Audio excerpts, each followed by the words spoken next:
the world hear his word. சபை கூடி வருதலை சிலர் விட்டுவிடுகிறது போல நாமும் விட்டுவிடாமல் ஒருவருக்கொருவர் புத்தி சொல்ல கடவோம்.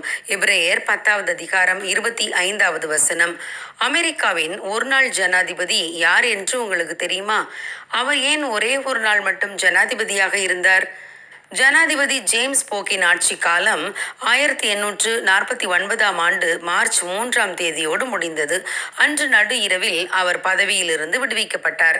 அவருக்கு அடுத்து ஜனாதிபதியாக தேர்ந்தெடுக்கப்பட்ட ஜாக்கரி டெய்லர் என்பவர் மார்ச் 4 பதவியேற்க மறுத்துவிட்டார். காரணம், 1849 மார்ச் 4 ஒரு ஞாயிற்றுக்கிழமையாக இருந்ததால் தான் அன்று கண்டிப்பாக சபைக்கு செல்ல வேண்டும் என்றும் ஜனாதிபதி பொறுப்பேற்பதை விட தனக்கு சபைதான் முக்கியம் என்றும் கூறிவிட்டதால் அவருடைய பதவி பிரமாண நிகழ்ச்சி மார்ச் 5 மாற்றி அமைக்கப்பட்டது.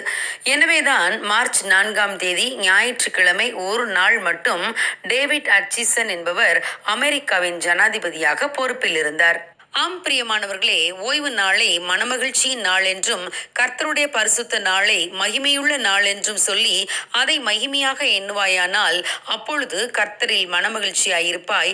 பூமியின் உயர்ந்த இடங்களில் உன்னை ஏறி இருக்கும்படி பண்ணி உன் தகப்பனாகிய யாக்கோபுடைய சுதந்திரத்தால் உன்னை போஷிப்பேன் என்று கர்த்தரும் ஆணையிட்டிருக்கிறார். ஆம் பிரியமானவர்களே, தேவனுடைய ஆலயத்தை முக்கியப்படுத்துகிறவர்களை தேவனும் முக்கியப்படுத்துவார். ஆகவே ஞாயிற்றுக்கிழமை சபை கூடி வருதலை நாம் விட்டுவிடக்கூடாது.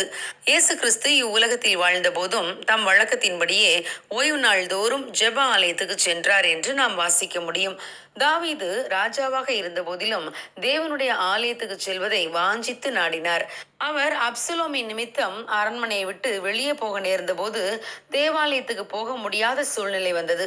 அப்போது அவர், முன்னே நான் பண்டிகையை ஆசரிக்கிற ஜனங்களோட கூட நடந்து கூட்டத்தின் களிப்பும் துதியுமான சத்தத்தோட தேவாலயத்துக்கு போய் வருவேனே, இவைகளை நான் நினைக்கும் போது என் உள்ளம் எனக்குள்ளே உருகுகிறது என்றார். மேலும் தாவீது, 1000 நாளை பார்க்கிலும் உமது பிரகாரங்களில் செல்லும் ஒரே நாள் நல்லது. ஆகாமிய கூடாரங்களில் வாசமாய் இருப்பதை பார்க்கிலும் என் தேவனுடைய ஆலயத்தின் வாசற்படியில் காத்திருப்பதையே தெரிந்து கொள்வேன் என்றார்.